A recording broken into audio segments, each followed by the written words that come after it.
if the sequences of real numbers a n, b n or c n are such that b n equal to a n plus sorry a to n and c n equal to a to n plus 1, then a n is convergent implies। तो यहाँ पर ये कुछ given है data, और जिसके बारे में वो हमसे कुछ चाह रहा है। तो यहाँ पर बताया गया है ए एन, बी एन और सी एन तीन टाइप के आपके सीक्वेंस हैं, मतलब तीन सीक्वेंस हैं आपकी ये। और जो बी एन डिफाइन किया गया है, बी एन क्या है आपका ए टू एन, और जो सी एन डिफाइन किया गया है वो ए टू एन प्लस वन, इस तरह से आपका डिफाइन किया गया है। यानी कि बी एन ए एन से ही लिया गया है और सी एन भी ए एन से लिया गया है आपका।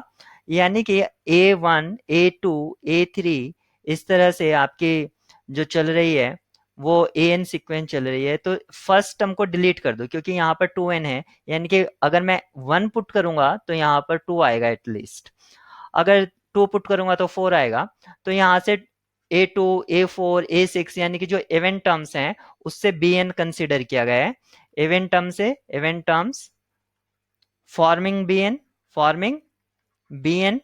और जो और टर्म्स हैं यहाँ पर आप देख सकते हैं, वो और टर्म्स से जो जनरेट कर रहा है या जनरेटिंग और टर्म्स जनरेटिंग सी एन।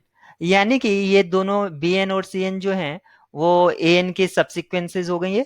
तो ये सबसिक्वेंस हो जाती हैं ए एन की।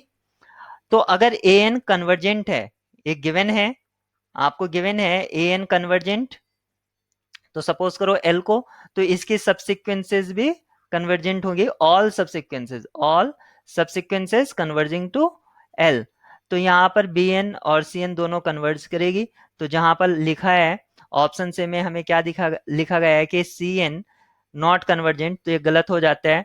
फिर लिखा गया है ऑप्शन बी में कि नीड नॉट बी कन्वर्जेंट, ये भी गलत हो जाता है।